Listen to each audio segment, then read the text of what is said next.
Okay. 1976 batch, Agmut Cadre IPS officer, Shri Neeraj Kumar. Welcome, sir. My pleasure. My pleasure. Vision India Forum welcomes this decorated soldier of the Indian Police Force. Somebody who's seen the ups and downs through his 37 years of career, cherished career. How can we, proceed in the Amrit Kal season, the 25 years, acronymed by the Prime Minister as Amrit Kal, for India to reach glory, glory in the year 2047 when we complete 100 years of independence. How can we complete dialogues and monologues and summits and repository creation without the involvement of people, greats like Shri Neeraj Kumar, who have seen so much in their life working through the police services, having punctuated their career with stints with CBI, with top assignments in the STF, etc., etc. He was also the Commissioner of Police of the capital of India, Delhi. Mr. Neeraj Kumar is also, is an incumbent as far as I understand and know. He is currently, or probably recent most assignment that he was handling was that of the chief of the anti-corruption unit of BCCI, the Board for Cricket Control in India. Somebody who's also written a beautiful book called A Cop in Cricket. Something which fascinated us in our reflection series so much so that we had to desperately seek his time today. Without any further delay, I hand it over to him to take us through in brief about his career, key highlights, and the UTI scam also is part of that, by the way, gentlemen and ladies. And finally, he also was in 2012 the CP of Delhi when the infamous but the landmark Nirbhaya incident happened about that girl being butchered in Delhi. Now, Neeraj ji would also speak about his book, his stint with BCCI, what role and what is common in cricket and policing. Yes, we do understand it's the most famous game in the country. Probably it's a religion which is practiced equally with as much as the Bollywood or the film industry is. Now, what does police have to do with cricket? All these and more, over to you, the great, dynamic, charismatic former Commissioner of Police Delhi, 1976 batch, Akmut Cadre, IPS officer, Shri Neeraj Kumar. Well, thank you so much, Mr. Goenka, for giving that very laudatory introduction for me. In all humility, as you rightly said, I am just a soldier of the Indian police. And you very rightly began by mentioning the Amrit Kal. When we talk of Amrit Kal, we talk of so many sectors in government and in public life, but we rarely talk about improving the policing system of the country. Unfortunately, police in India is a state subject. Every state is supposed to look after its own police force, to look after its modernization, its upkeep, its reforms, and so on. Various attempts have been made to reform Indian police and bring it in tune with every other walk of life. But I must say that a lot still remains to be done, and a lot should be done from the central government side as well as from the state government side. The police today is still like the colonial police of the British times, still an instrument in the hands of the governments and not a service-oriented force that it ought to be. Now, that is my introductory remark to and reaction to your introduction. Well, I joined the police in 1976. I come from Patna in Bihar. I did my college in Delhi. at St. Stephen's College. I started my career in the Delhi Police, then went to Arunachal, came back. Then I was in the Delhi Police for several years, was DCP Traffic, DCP Crime, DCP South, and then went on deputation to the CBI. I was there for 9 years. I have recorded my experiences and my cases of the CBI in the form of a book, which was my first book called Dial D for Dawn. It was published by Penguin Random House. Then I wrote another book called Khaki Files, which was again published by Penguin Random House. They are recollections of 9 of my investigations in my capacity in different assignments. And then, of course, a cop in cricket. So I just wanted to tell your viewers that A Cop in Cricket is my third book. And my third book has been published by Juggernaut. Now, so that in brief is my career. I have dealt with almost every part of policing, right from corruption to organized crime. When I was investigating the Mumbai bomb blast cases of 1993, I had to look into the activities of the Mumbai underworld very closely. So I've dealt with the Mumbai underworld as well. Then I've dealt with the economic offenses in a very big way. I headed the economic offenses wing of the CBI. I've also looked into wildlife crime, into thefts of antiques from India, their repatriation from abroad, and so on. And your question about the connection between the police and the and cricket, which is, as you rightly said, that's a religion in India. Now, cricket, as you know, is so popular, not only in India, but also in several other countries abroad, that people have begun to put huge amounts of bets on the game and on various events during the game.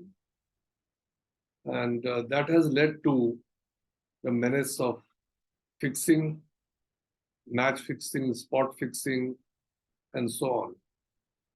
And that has led to, the involvement of the mafia, the various mafias involved in booking and fixing and so on. So to keep the game of cricket corruption free, there is an anti-corruption unit in the BCCI that is headed by a police officer.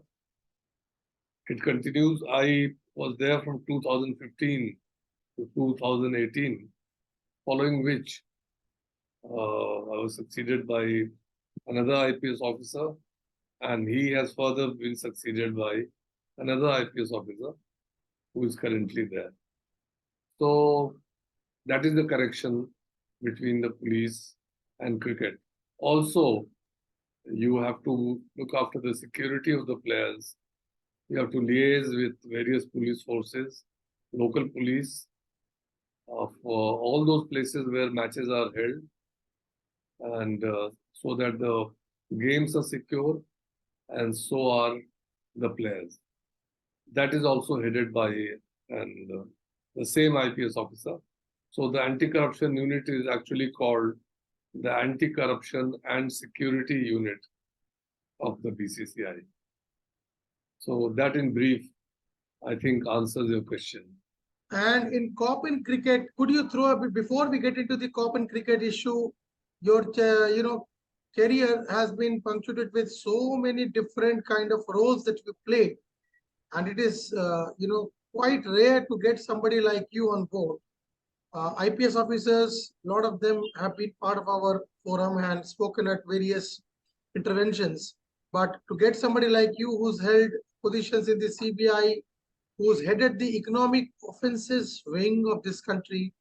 An issue which is probably of utmost importance today, considering the huge outcry that probably the huge mission the Prime Minister launched to ensure that corruption is completely ruled out, not only from bureaucracy but also from the entire systems which are the entire ecosystem, including the banking, etc.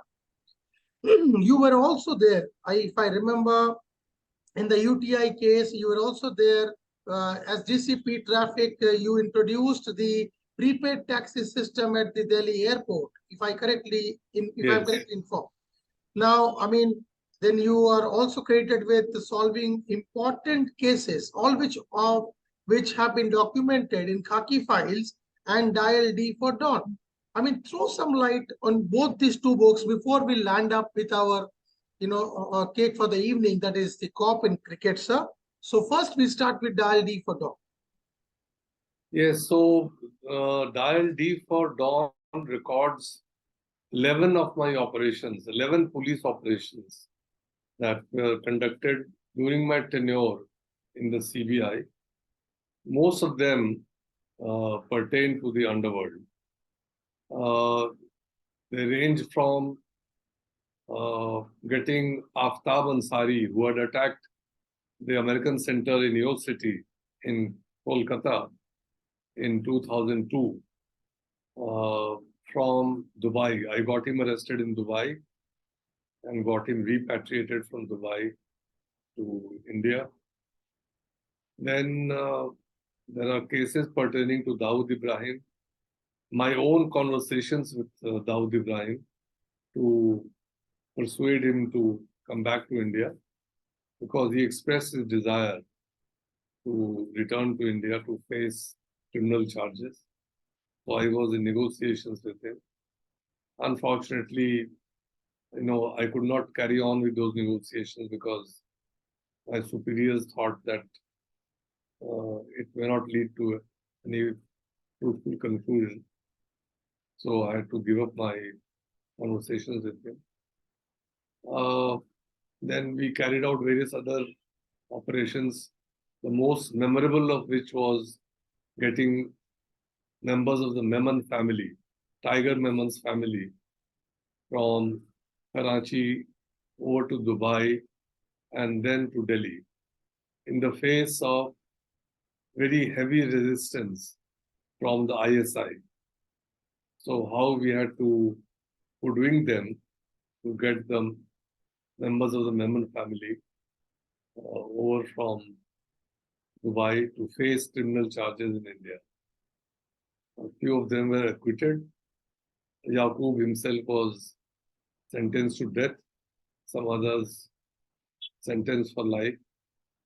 So that was another very memorable operation. So just a small interception.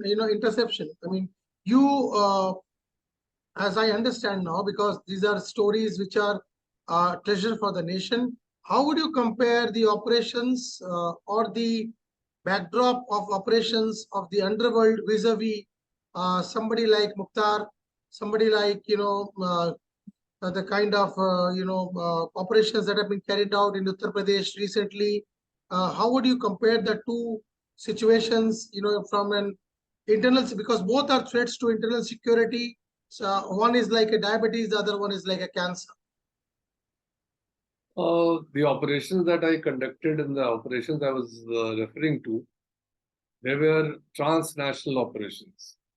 People having committed grievous crimes in India had escaped overseas. So to get them located, to have them arrested with the help of the police there, and then to get them back, it is a monumental task. So all the operations that I'm referring to are operations where the canvas was transnational. Whereas what you're referring to are local, operations where criminals are in Uttar Pradesh. They are chased in Uttar Pradesh, spotted, and then in some cases neutralized or there is police encounter and they are killed. So that is the essential difference. And then the people I'm referring to, they are of a different league altogether. They are international criminals. They are wanted by the FBI, by the Interpol, and so on. And these are criminals who are wanted within the country. So that is the difference. The scale is difference of scale. I mean, difference in scale and the entire modus operandi also, I think, is very different because those international terrorists, people who have, absconded, the criminal fugitives, I mean, if I may say so, they are backed by some kind of, conspiracy from the other nations also. But in the case of people like Atik and all, who were a threat to the society here and eliminated by the local dispensation, I mean, people keep questioning us as to, there has to be a different way of tackling these two or probably reprimanding these two kind of entities.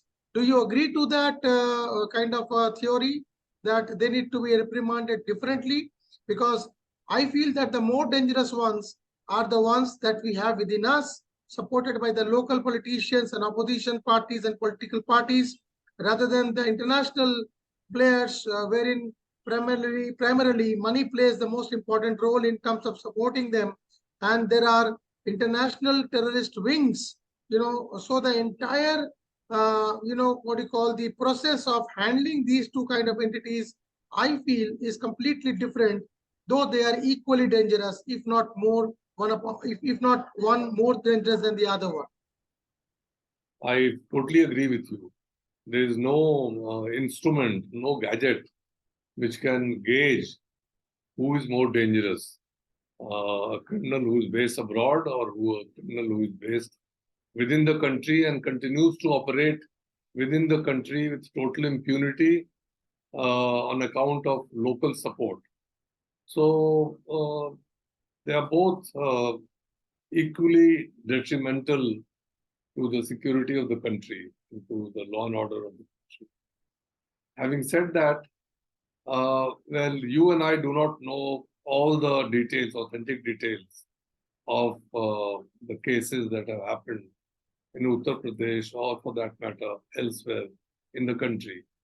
We are privy only to a few details, and there is a debate whether this quasi legal or extrajudicial killings of criminals is the solution to dealing with local gangsters. Whether our legal system is adequate to deal with them in a normal course, or is it that unnecessarily we are taking recourse to shortcuts and liquidating them in cold blood. So this is a debate which will go on ad infinitum. But as a law-abiding citizen of the country and as a conscientious police officer, all I can say is that the rule of law must prevail. So we should also understand that I feel personally that the bigger threat to India's social fabric primarily is are the criminals who are probably patronized locally, because they deal with day-to-day common men of this country. Whereas when we talk about the underworld, the idea is to probably instill a sense of fear and kind of extortion from the bigwigs in the cities like Mumbai, the Bollywood people, the industrialists, and they are backed by the global terror outfits. I mean, terror or dawn outfits or whatever you call them. So I feel that the bigger threat India faces is from the perspective of these local goons who are puppets in the hands of these local politicians, because they affect each and every common man on the street. Mr. Goenka, today the situation is that our criminals, gangsters, are themselves politicians. They are themselves political leaders. There was a time when our politicians used to take the help of local gangsters to win elections. Now, those gangsters who were once helping the politicians to win elections contest elections themselves and are members of parliament, are members of legislative assemblies, and so on and so forth. So now it is not a question of dog wagging its tail, but the tail wagging the dog. So therefore, the situation today is far more complex. And some of the people who have been in the news lately have been politicians themselves. We are talking about Atiq Ahmed. He was a MLA, and currently there is talk of somebody who has misbehaved with the allegations of misbehavior with the wrestlers, lady wrestlers. He is it is the allegation that he is himself a criminal, and so on and so forth. So it's a rather complex situation. And also to add to this, I would like to inform your viewers that some of our local criminals and gangsters are also being backed by the ISI. It is not only our criminals who are based abroad who are being given protection by the ISI, even our local criminals are being backed by ISI. Okay, so some light, we can on a separate platform wherein we take up the key issues of this kind of what do you call state-backed eliminations, wherein those kind of shows wherein cases of UP encounters and the political ramifications, especially with the Lok Sabha due in the next 1 year. I mean that we can take up probably in a separate chapter someday. But today I'd like to digress a little bit from here, because these are issues which are really complex. Money, black money, former chief election commissioners have come and spoken to us about how India scores terribly, despite being, ranked as one of the best election conducting countries, democracies in the world. But it ranks terribly in terms of the control of the black money and the campaign funding. So that is the most important thing. If you cannot control that and you score terribly there, and probably the weightages there are not that much in other countries, henceforth India scores very highly in terms of being the one of the best election conducting countries. But both the chief election commissioners, Qureshi Saab and OP Rawat, have admitted on record that India has probably one of the worst records in black money funding and campaign funding in the elections. So now I just digress a little bit. So what do you think about the CBI's role in tackling economic and the economic offences wing's role in tackling PMLA issues, financial scam issues? The UTI is a case in point. I mean, these kind of things also you'd like to throw a little bit light upon.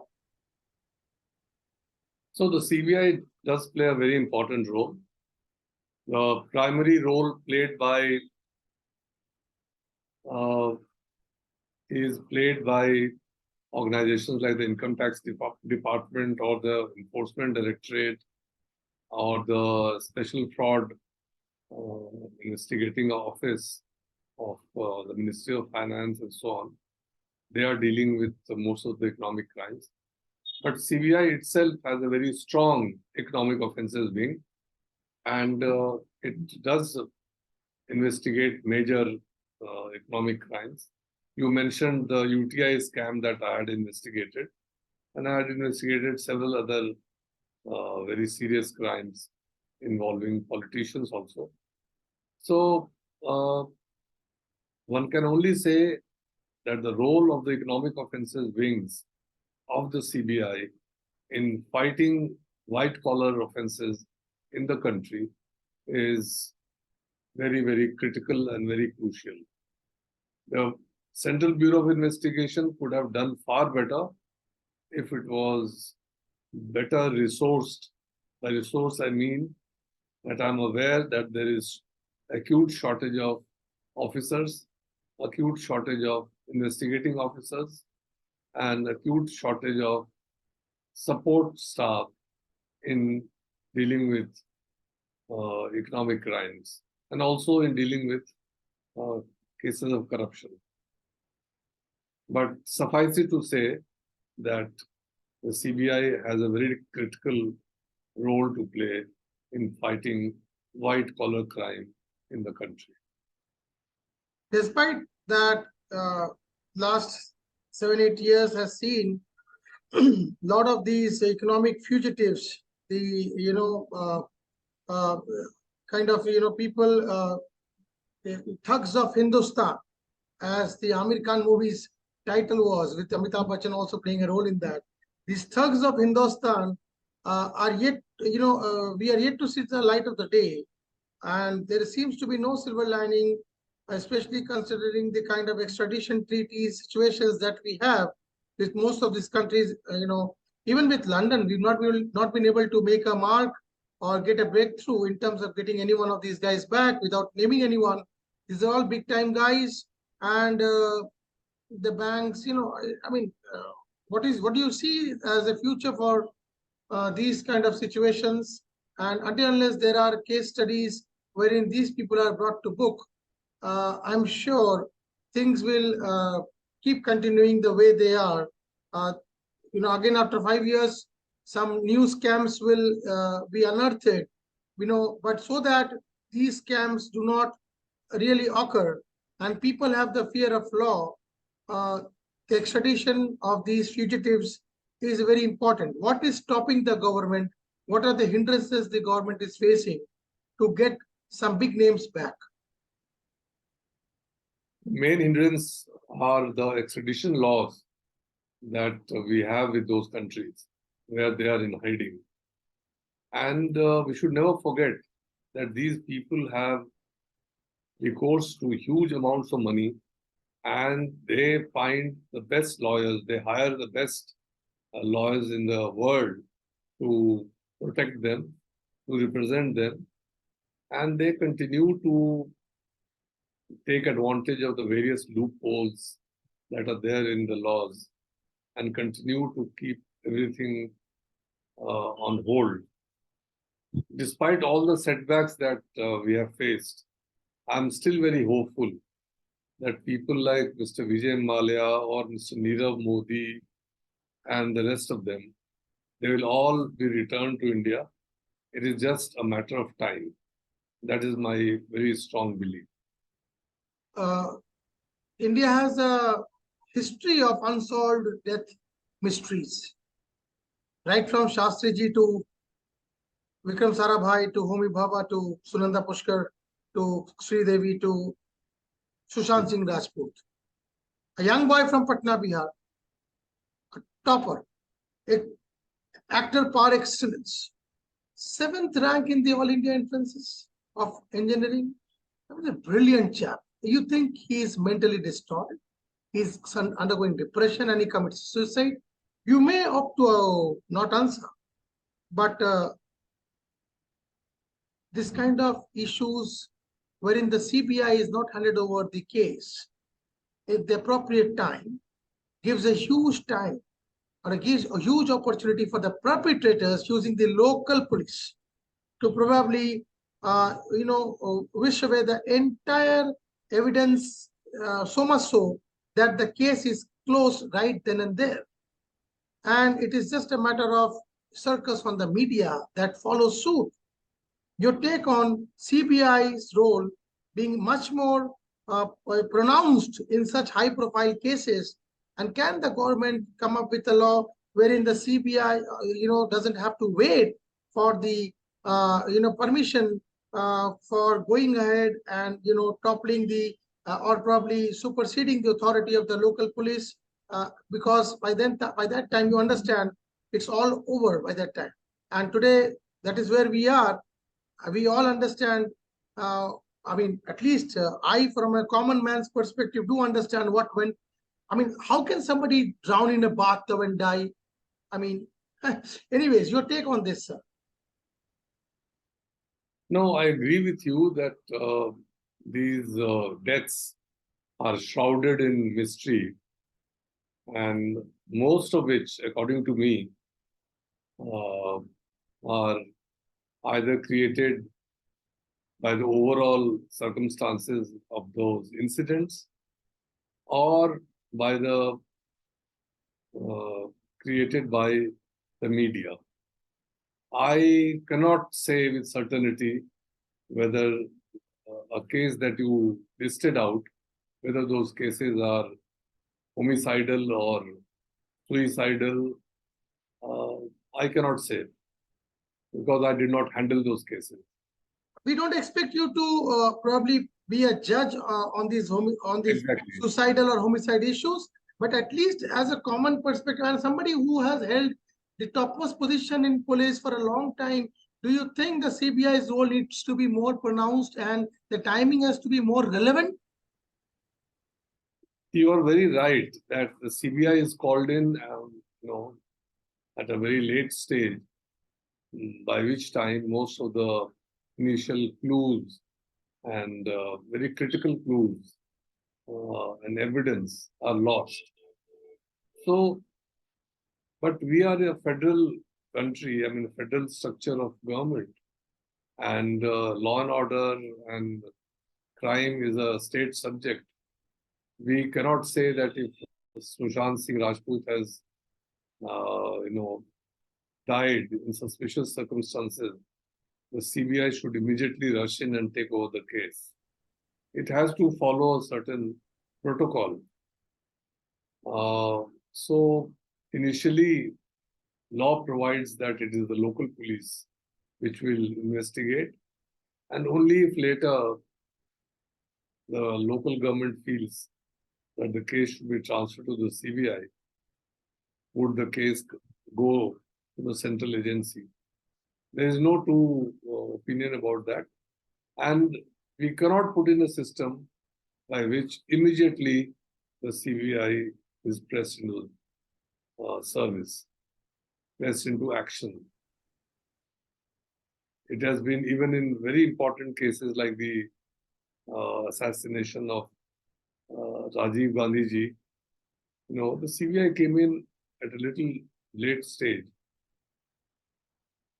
But we have to trust our own agencies. It's not as if the CBI is constituted by people who descend from Mars or Jupiter. They are all the same police officers who serve the local police, the state police. They are on deputation. The advantage they have is that they are dealing with these cases full time. Unlike in the state police, where a police officer has so many things to do at the same time, he cannot pay adequate attention and full-time attention to the investigation of cases. Also, the local police is at the disposal of the local government or the dispensation in power, which is not the case with CBI. And the incidents which happen at the local level, definitely the state government can then, in that case, for such issues of political involvement is also very prima facie evident. In those cases, they can simply go back to the same rhetoric of political vendetta and using CBI as a tool by the prime ministers or by the top office. Anyways, this is also one issue. Then now we go to some important issues like you've seen the top two. Probably Nirbhaya happened during your time. Yes, it did.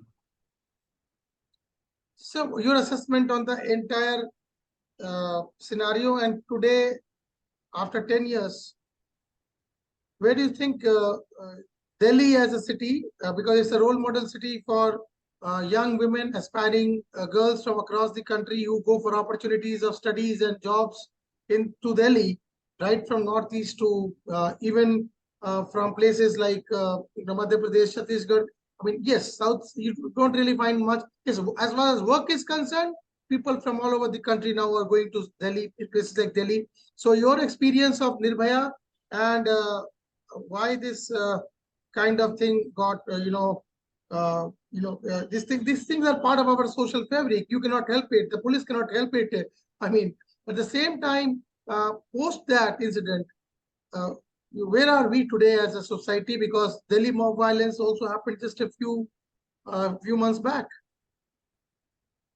Goenkaji, it is like this, that such incidents, I'm making a very politically risky statement, but such incidents happen in our cities from time to time, and they are inevitable because crime is part of our, human life.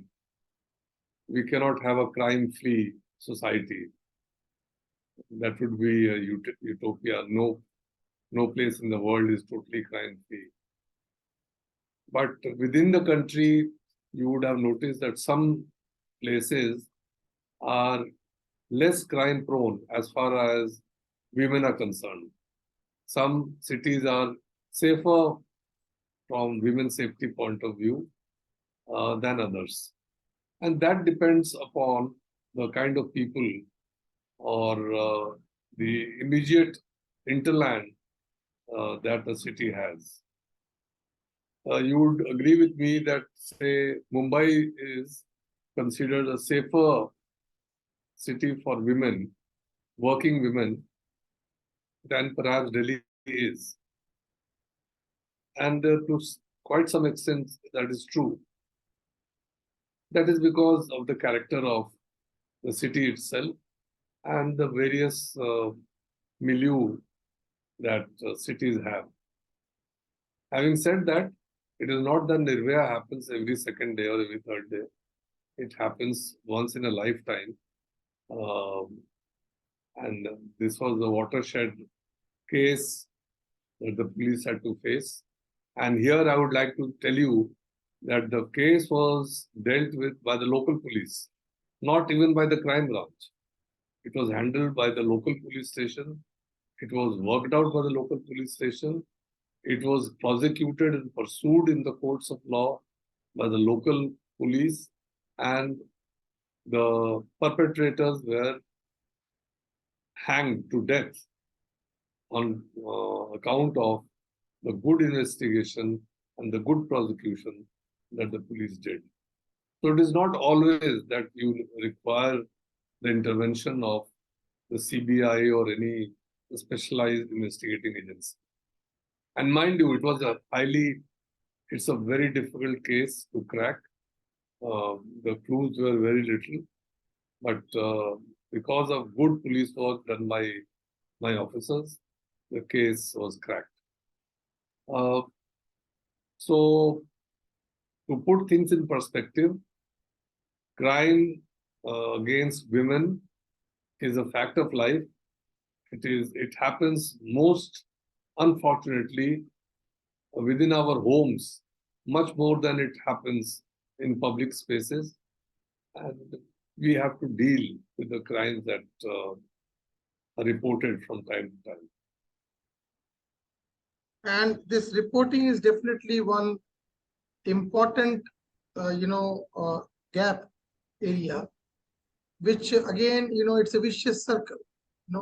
The intention, the character of the city, of the police, the local dispensation all plays an important role. When you talk about safe cities, Calcutta, for example, West Bengal is police is not really very famous for a lot of things, just like the Tamil Nadu police. At the same time, West Bengal, as per the NCRB data, is safest for women. Even during the night time, the women are free to walk on the streets of Calcutta and Bengal, and there is hardly any crime reported to these kind of issues.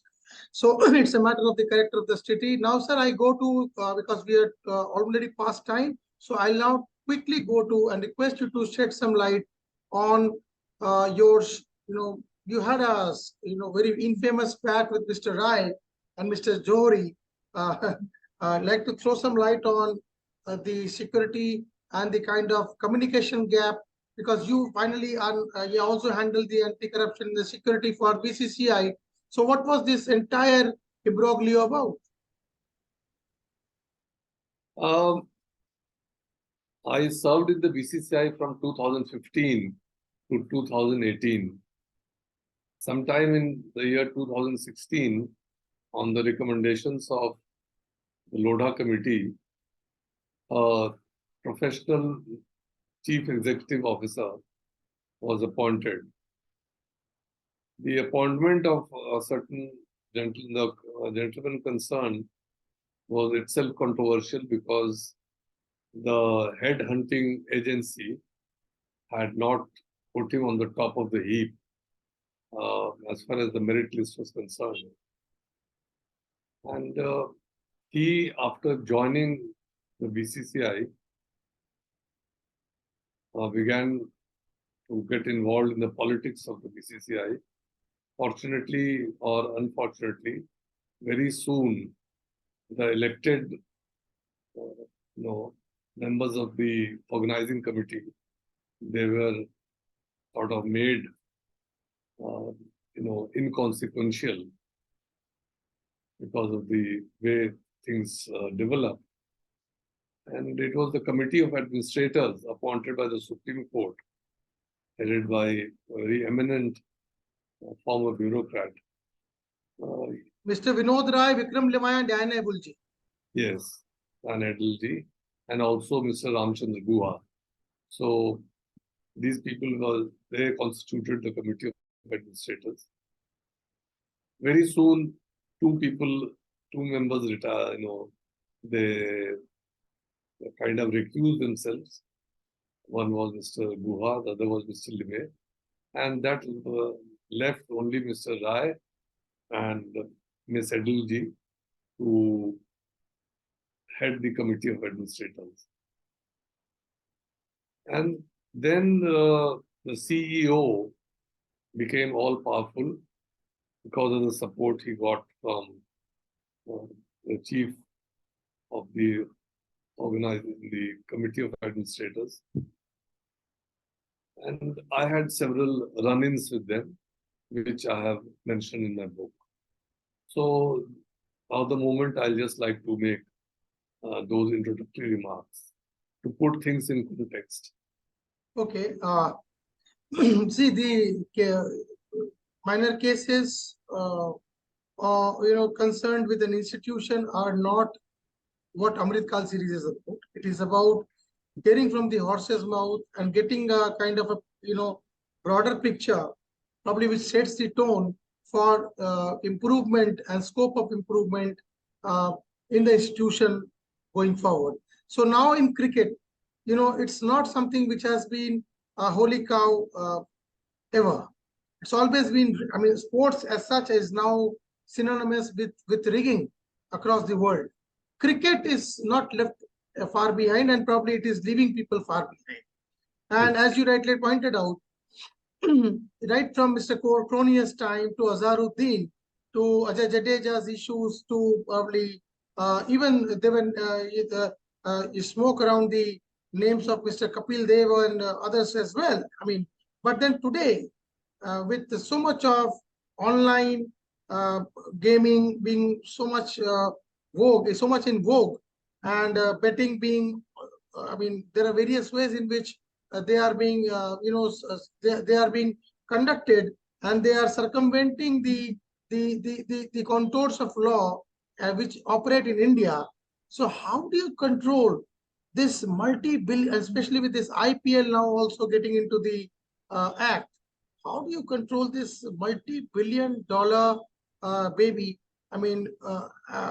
Which is growing bigger by the day, and do you really blame? Who can you blame for it? Amit Shah has his son in the board now. There are people from the ruling dispensation, Mr. Ashish Chalar as the treasurer. So what? How do you control this? No, see, there are two things. One is betting. Betting is you and I put small sums of money and take our chances on incidents like which team wins, which team loses. Today, Australia is playing India in the World Test Championship final. You can say, well, India will win. I'll say Australia will win. We can put small sums of money. That is innocent betting. That doesn't hurt anybody.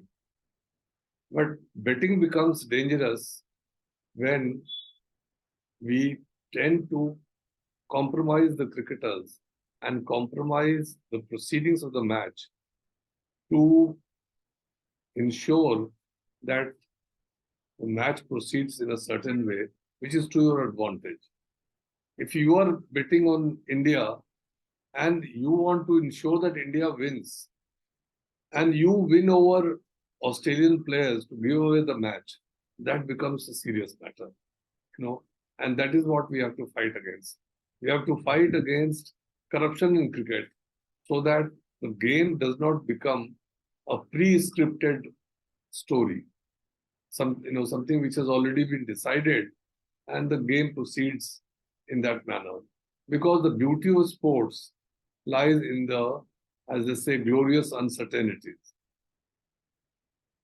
So corruption has to be fought to prevent the matches being compromised and to prevent the players being compromised. See, the beauty of the matches is also about the sensationalism of the matches, of the last ball finishes. And this anti-corruption unit is any which ways a body which reports to the BCCI, is part of the BCCI, and BCCI is a money-making machine. So is it not really an exercise in superfluous futility, you may say so, or something which is just kind of a hathi ke daant khane ke aur dikhane ke aur kind of a situation? No, that is not so. If as an anti-corruption unit chief, I come to know that a certain player is compromised, there is no one to stop me from exposing him, in the game. If he is being compromised, I will expose him, and I will expose the person who has approached that player. So it is not correct to feel that because I am answerable to the BCCI, I cannot expose a player. That is not so. And so many, if you read my book, so many scams I busted while I was in the BCCI, and there was no one to stop me. So probably we'll end the show on this note that with hope looming large over, the future of cricket. Because this book is a sensational book you've written about an institution, a business, a sport which rules the hearts of billions of this nation, and almost 200 billion people around the world are now following cricket, including the 140 billion Indians. So your book will definitely throw a lot of light into instilling confidence into the minds and hearts of viewers who have lost confidence in the beauty of the sport. And henceforth, the title "Policing Gentlemen" should be probably withdrawn, because people like you who lead the show for BCCI as the head of the anti-corruption unit definitely are a hallmark example. They are standards and examples for this country in various ways, wherein self-regulation is the only way forward. BCCI probably should be also congratulated in giving this opportunity to professionals, the police people like you, to handle such corruption issues, so that self-regulation, can lead to improvement of the sport, and there can be no such future black marks on the sport as such, and the confidence and the love of this game keeps growing in this country. And obviously, before I end the show, anything you would like to say to the audience, to the public at large, and to the common men, for we as common citizens of this country lack a huge sense of confidence in the operations of the police, because one of the reasons why most places do not report crimes is because people don't have confidence in going to the police and being victimized and counter allegations, because common men have to earn their bread and butter. It is not for them to deal with these kind of high-end technical issues. So what do you have to say to the common man of this country, as this comes from a very decorated policeman like you, sir? I would only say that the people at large should demand a more efficient, more sensitive police force from the government. It's only when there is a demand for a certain thing that that facility is granted. Otherwise, people, the status quo continues. So the message that I would like to convey to your viewers, that through whatever means they can, whether it's the use of the media or whether it's the use of popular public opinion, they should press for a better police force. Police is, I can assure you, not as bad as people imagine it to be, but it can be surely much better and much more friendlier and sensitive to people's needs. Prakash Singh, the 1959 batch decorated IPS officer who is created with the police reforms, was on our show a few days back, and he is a patron who supports us in a lot of initiatives and talks around police reform issues. Very clearly mentioned that any of the directives of the Supreme Court is yet to see the light of the day, and the state commissions are just a farce wherever they have been put up. And this is a situation which is a very, very sad, which paints a very sad picture on our democracy and on our federal structure. But we look forward with hope that going forward, what you suggested and what Mr. Prakash Singh fought for the last 30 years is something which really fructifies into something solid and on the ground and is followed in letter and spirit. Thank you so much, Neeraj Kumarji. Look forward to meeting you, sir. Jai Hind. Namaskar. Thank you, Mr. Goenka. It has been a real pleasure. Thank you so much. Thank you, sir.